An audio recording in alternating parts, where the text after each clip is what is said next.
Takže teraz si určíme vnútornú energiu daného telesa, danej tuhej látky, áno. Podľa toho, ako sme sa učili, vnútorná energia sa určuje takto. Bude to integrál od 0 po maximálnu frekvenciu z tohto tu. Treba bude zobrať strednú hodnotu, prispadajúcu na jeden oscilátor, áno, na jednu tú vlnu, krát to dn, ktoré sme tam našli. Čiže namiesto dn tam zapíšeme tú konštantu c, ktorú vyberieme pred integrál, a tu budete mať integrál 0 po ni maximálne, a tu budete mať h ni lomené e h ni kt minus 1, a tam sme ešte mali v tom dn, čo prosím vás, ni na druhu dni. Čiže máte konštanta, ja už ju zapíšem v tej podobe 9n lomené ni maximálne na tretiu krát h, a tu bude tento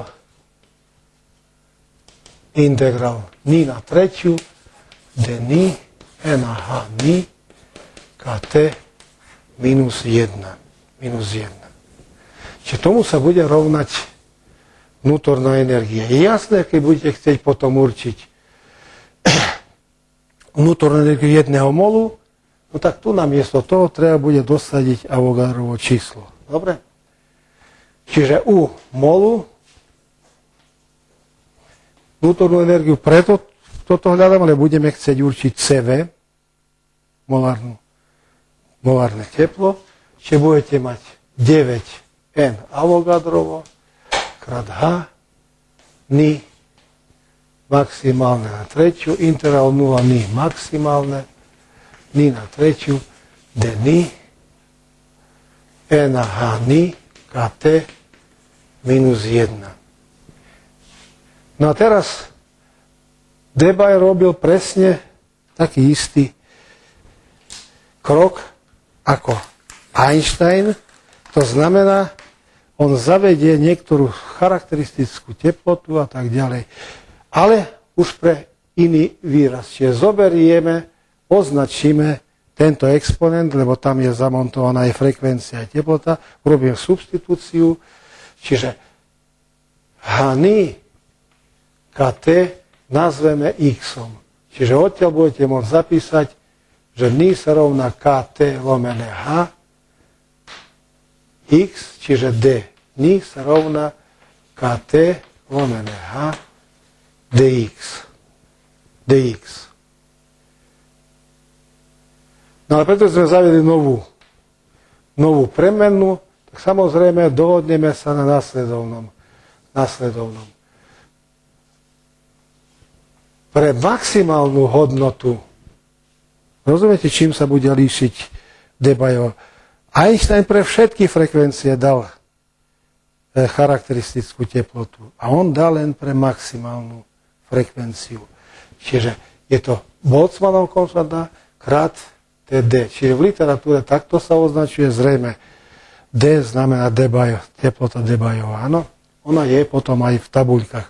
Ja tu mám vypísané niektoré hodnoty tejto teploty, na konci vám ju pre niektoré tuhé látky, polovodiče a dielektrika vám zapíšem tieto veličiny. To znamená, keď budete chcieť z tohto tu určiť, alebo vlastne z tohto tu určiť x maximálne, tak treba urobiť toto. Maximálne lomené k krát t bude sa rovnať x maximálne. To znamená, namiesto toho bude niektoré svoje x. A teraz, keď namiesto h ni maximálne dostanete k krát t, čiže budete mať toto. kt Debyová, kt obyčajné, k sa vykratí, čiže x maximálne má podobný tvar, ako u Einsteina sme mali, len tam sme mali Jedným slovom pre všetky frekvencie, teraz len pre jednu. To znamená, ten náš integrál už teraz bude vyzerať tak, keď využijete. To znamená, ni na tretiu, dosadíte, áno, d ni, čiže dostanete, že u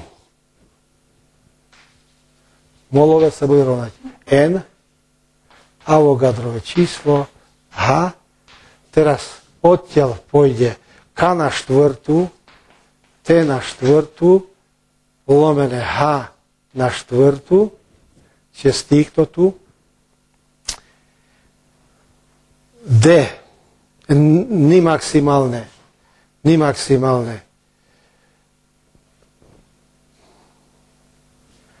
treba bude potom dosadiť, čiže ni maximálne odtiaľ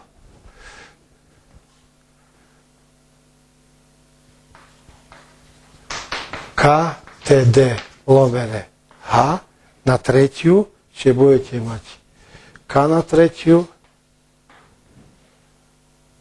t, d na tretiu, aj tu ešte zapíšem h na tretiu. Čiže sami vidíte, tu bude h na tretiu, s tým sa vykratí. K na tretiu, s tým sa raz vykratí. No tu ešte budete mať pod integrálom od 0 po x maximálne už tu teraz bude dosadiť, už premena je iná. Čiže x maximálne bude tohto typu, dobre, td ku t, a tu budete mať x na tretiu dx e na x minus 1. No, definitívne vypíšme ten výsledok, ktorý sme dostali. U molekuláre sa bude rovnať 1K, ktoré tu zostalo, vidíte, krát Avogadrovo číslo, to je R. Čiže dostanete 9R lomené T debajov na tretiu a tu bude T na štvrtú, integrál od 0 po T D ku T, x na tretiu, dx, e na x minus 1. x1. A keď budeme chcieť určiť CV, treba toto zderivovať podľa T pri konštantnom objeme. Čiže CV sa rovná du molové podľa T pri konštantnom objeme. Čiže dostanete takýto výraz 9R T D na tretiu. No tu treba bude derivovať toto tu. Čiže ja to tak zapíšem, dobre? Čiže prvý člen bude 4T na tretiu. Krát celý tento integrál. Od 0 a tak ďalej. Ja ho nebudem vypísať, vy si ho vypíšte, čiže dx, dobre, x na tretiu a tak ďalej. A tu ešte bude plus druhý člen T na štvrtú. Krát derivácia tohto tu. Podľa T. Podľa T derivujeme. Čiže dt, d podľa T. Tento integrál od 0 tc lomené T. X na tretiu dx. E na x minus 1. Ako sme, takto sme robili. Čiže s tým integrálom, s tými deriváciami sa treba trochu pohrať, samozrejme.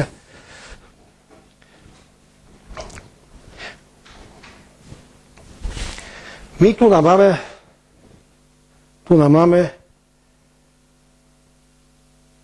x premenu. Hore, toto som nazval x maximálne, áno. A derivujeme podľa t. Ale vidíte, na hornej medzi máte to t skryté v hornej hranici, hornej medzi. Čiže treba to urobiť takto. Treba zobrať, zderivovať podľa x a potom dx derivovať podľa t. Podľa t. Čiže situácia bude vyzerať takto. Ja už potom zapíšem ten výsledok. CV sa bude rovnať 9R lomené TD na tretiu. Tu budete mať 4T na tretiu. Tento integrál x maximálne nebudem vypisovať, dobre, s tým nič nebudeme robiť. A teraz tento bude vyzerať takto, keď zderivujem podľa x. Čiže zderivujem podľa x a podľa x budem môcť vniesť toto sem pod integrál. Čiže pod integrálom dostanete následovné. X maximálne. Dx menovate s tým sa vykratí, že dostanete diferenciál x na tretiu e na x minus 1. A tu ešte treba bude celý výsledok zderivovať samozrejme x maximálne podľa t. Podľa t. Zátvorka. Takto. Integrál s diferenciálom samozrejme vám dajú túto funkciu, ale treba bude dosadiť hornú medzu. Tu je nebezpečie toho, že dostanete, menovateli dostanete 1 minus 1 na dolnej medzi. No ale my vieme, že to sa dá odstrániť jedným slovom. No, čiže dostávate takýto výraz. 9r td na tretiu, 4t na tretiu, to, čo tam máme, x maximálne, áno. A tu budeme mať, lebo treba bude dosadiť medze, čiže budete mať plus x maximálne na tretiu, lomené x maximálne minus 1 a tu máte derivácia x maximálne podľa t, ja ju zvlášť vypíšem, to je toto, derivácia podľa t, tc lomené t. Čiže derivácia z tohto vám dá minus tc lomené t na druhu. Čiže budete mať minus 1, čiže ja ju minus dám sem, dobre, a tu budete mať tc lomené t na druhu. Tak to bude vyjať. A teraz podosadzujem na miesto x maximálne, čo? TD, nie TC, ale TD, pardon. TD sme hovorili. Aj tu som používal C, treba D, lebo pracujeme v Debajovej teórii, áno. Čiže dostanete následovné 9R, TD na tretiu, 4T na tretiu, pardon, a tu som ešte zabudol T na štvrtú. Predtým bolo T na štvrtú. T na štvrtú. Tuto bolo, vidíte, T na štvrtú. Čiže budete mať tento integral, ja už ho opíšem, tak ako je, už definitívne. d ku t, x na tretiu dx, e na x minus 1. A tu budeme mať td, t na druhú čítateli, a tu budete mať td na tretiu, t na štvrtú. Čiže čo to tam máme? T na štvrtú, td, t na druhú, z tohto budete mať td na tretiu, lomené t na tretiu. Z týchto tu. Čiže keď t vykratíte,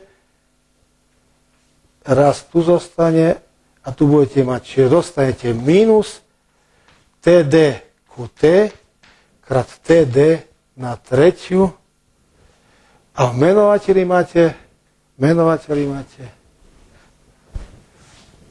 čiže to už nepotrebujeme, ten výraz, ktorý tam máme, e na td ku t minus 1. Minus 1. Čiže toto, prosím vás, si niekde zvlášť vyčlente, tak ako sme vyčlenili Einsteinov vzťah, áno. Toto je konečný výsledok.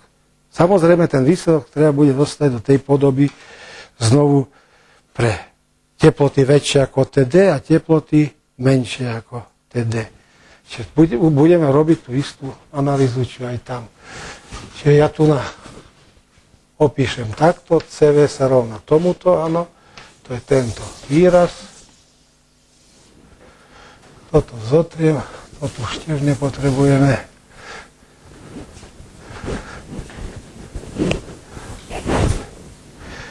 Medzi iným, tento Debajov integrál, ale bez toho, aby sme ho derivovali tak, ako je vo vnútornej energii, on sa uvádza často v tabuľkách, rozumiete, ako jeden z fundamentálnych týchto integrálov.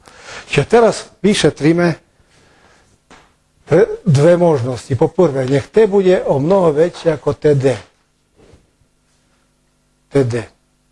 Ja vám potom poviem pre jednotlivé látky, uvediem zoznam týchto TD. Čiže v tomto prípade TD ku T je o mnoho, čo? Menšie ako jednotka. To znamená, v tomto integrále, vidíte, v tomto integrále, čo tu budeme mať. Táto medza je mnoho menšia ako jednotka, povedzme 1/10. To znamená, integrál sa bude meniť od 0 po 1/10. To znamená, aj premenná x, ktorá je pod integrálom, sa mení len v týchto medziach. Čiže z toho robíme záver, že aj x sú o mnoho menšie ako jednotka. To znamená, že pod integrálom e od x môžete rozvinúť do radu, áno, lebo x je malé, skutočne, použijeme prvé dva členy, jednotky sa vykratia, čiže tento integrál náš bude mať štruktúru x na tretiu lomené x, čiže dostanete integrál x na druhú. Čiže integrál, ktorý tam máme, x0 td ku t, x na tretiu dx, e na x minus 1 sa bude rovnať td ku t, budete mať x na druhú dx po tomto rozvoji, čo sme tu urobili, áno? To znamená, môžete zintegrovať, dostanete čo? X na tretiu lomené 3, čiže budete mať td lomené t na tretiu krát 1 lomené 3. 1/3. Čiže dosadíme to sem. Tu takisto zostane td lomené t. Čiže budeme mať, že Cves v tomto prípade sa bude rovnať 9R td na tretiu a tu máte 4t na tretiu. Teraz tu budete mať td na tretiu lomené t na tretiu krát 1/3. A tu budete mať td lomené t, td na tretiu a v menovateli priamo td lomené t. Čiže keď sa pozriete, áno, toto s tým môžete vykratiť. Tu na td lomené t, td vykratiť. Čiže objavilo sa vám td na tretiu tu na aj tu na. Keď ho vyberiete pred zátvorku, 9R td na tretiu krát td na tretiu, tu nám vám zostalo 4/3 a tu zostala jednotka z tohto tu. Čiže td na tretiu sa vám tiež vykratí. 4/3 minus 1 je 1/3.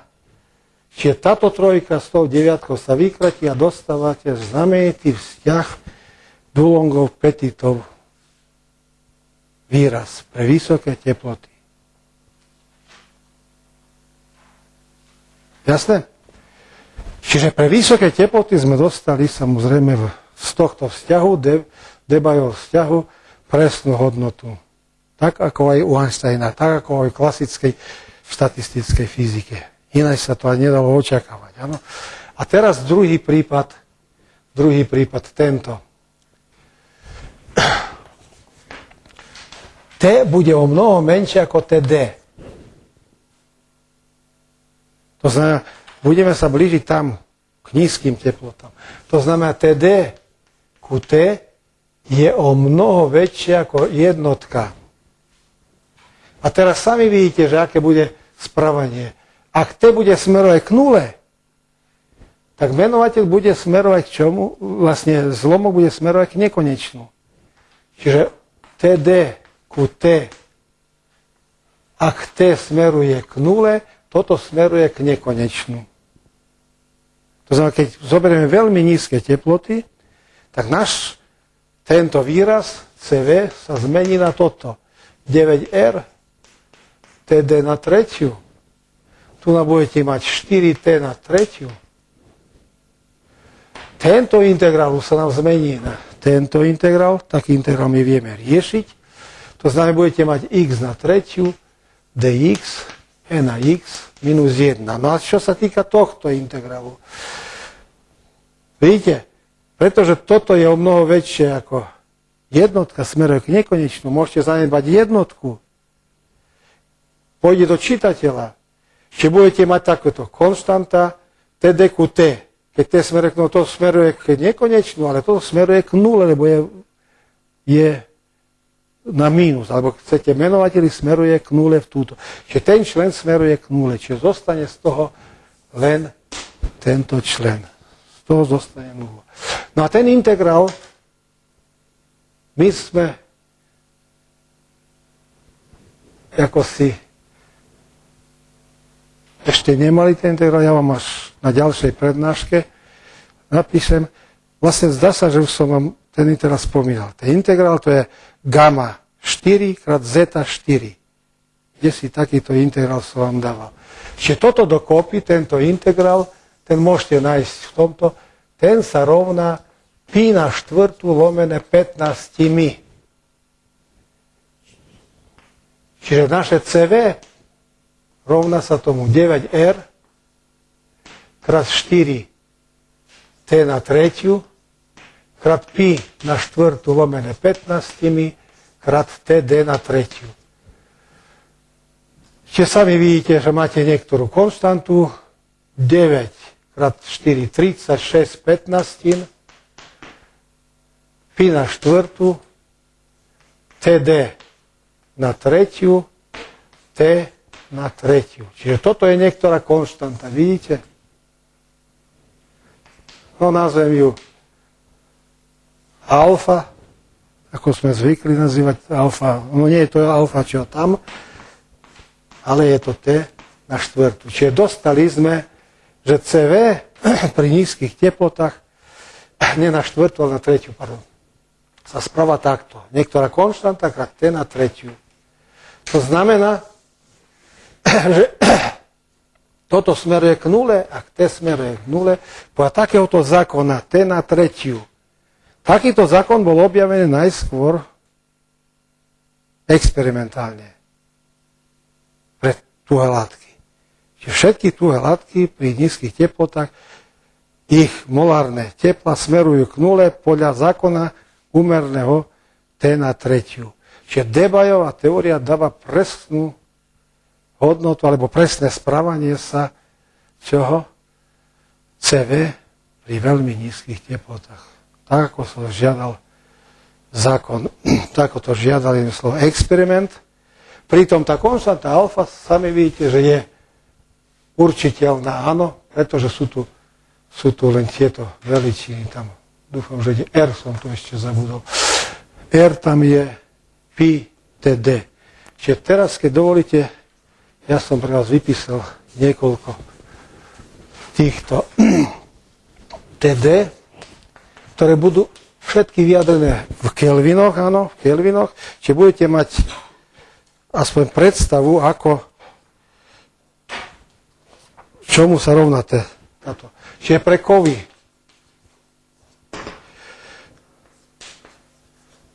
Hg ortuť medzi 60 až 90 kelvinmi.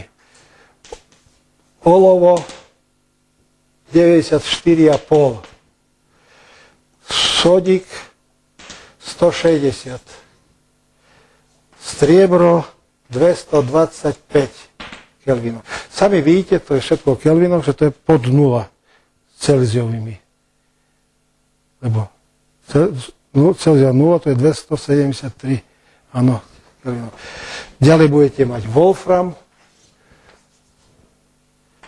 270.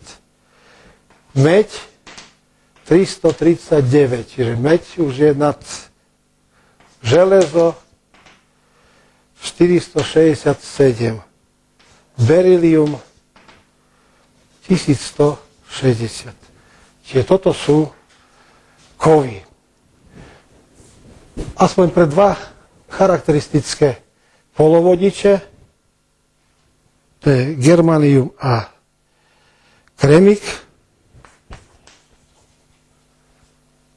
polovodiče, čiže pre germanium 366 kelvinov,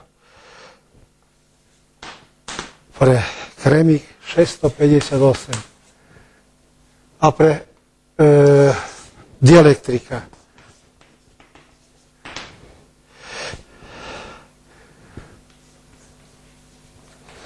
bromid strieborný, jedným slovom, to je tá latka, ktorá je základom fotografie.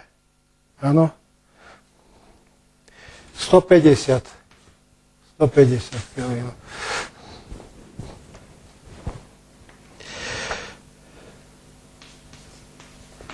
Kuchynská soľ 320 a diamant, on má zložitú struktúru 1850.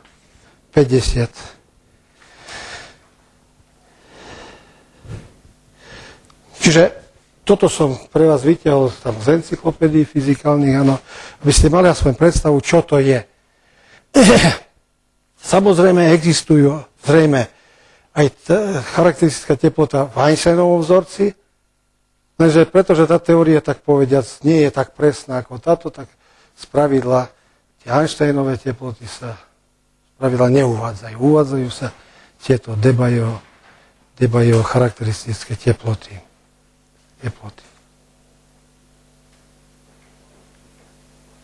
Tak asi toľko k tejto časti. Vidíte, to, čo sme hovorili, čo sa v klasickej statickej fyzike nedalo očakávať, lebo tam tieto molárne tepla boli konštanty, to znamená, tam ste nemali nejakú závislosť, ani pri nízkych, ani pri vysokých. Experiment ukázal, že má existovať takéto nejaké správanie sa aspoň pri nízkych teplotách, takéto toho typu.